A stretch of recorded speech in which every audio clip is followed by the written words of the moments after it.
हमारे इस channel DJ Balakrishna production house को लाल बटन दबाकर सब्सक्राइब करें और साथ में घंटी के निशान को दबाना ना भूलें ताकि सभी नए ऑडियो वीडियो आप तक तुरंत पहुंचे। आए दुर्गा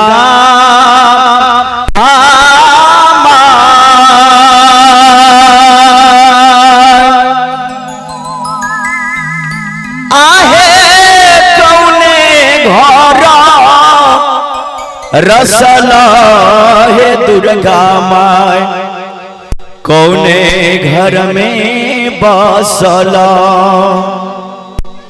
कौने घर में लेला बीसा रामुआन हे दुर्गा माहिया।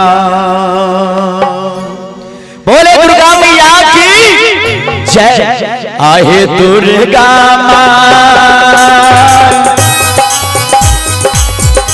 आहे कौने घर रसला दुर्गा मैया कौने घर में बसला कौने घर में लेला बीसा रामवान हे दुर्गा माइया। हे माई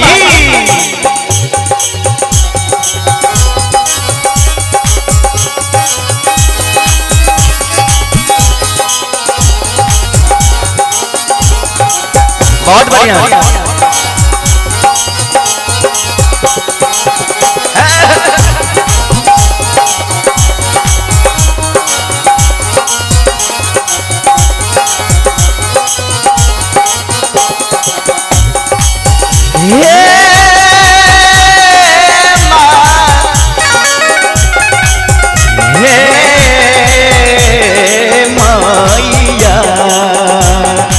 ये कौन घर में यहाँ रसलिया हे दुर्गा मैया कौन घर में यहाँ बसलिया कौन घर में विश्राम के लिए माँ दुर्गा भक्त सके से आहो या वाला भगतिया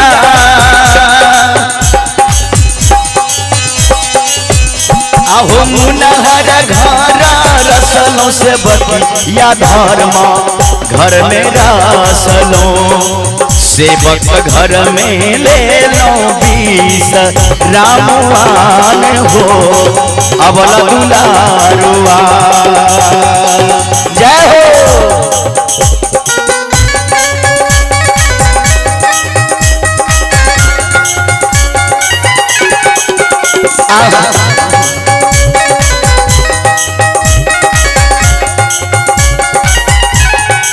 आब हे माई आवन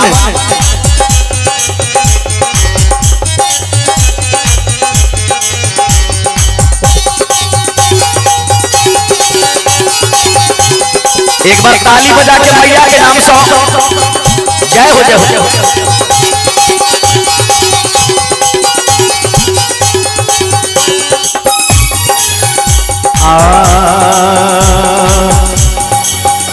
आहे दुर्गा माइया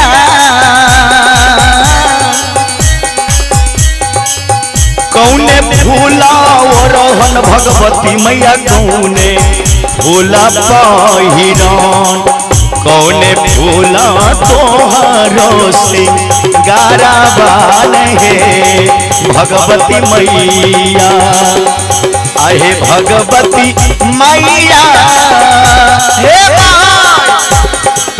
कौने फूला रहन दुर्गा मैया कौने फूल हे पहिरा कौने फूला तोहरो सिंगाराबान हे दुर्गा माइया।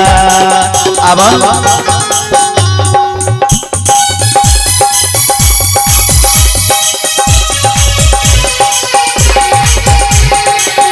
जय हो।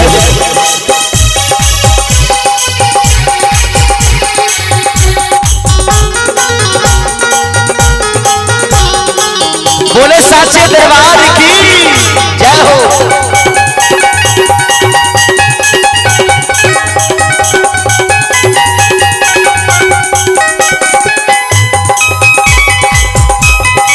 माँ भगवती कोई सेवक से कैसे हो गया हो भक्तराज आहो दुलारा से बागबा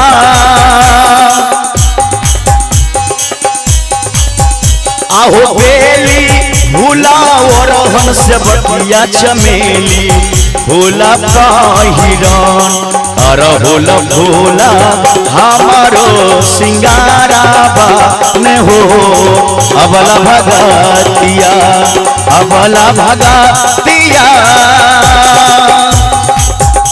आहो बेली भूला और हंस बतिया चमेली भोला पाहिरान अरहुल भोला हमारो से गाराबान हो अबला भगतिया दुलारा से बातिया बउआ भगतिया।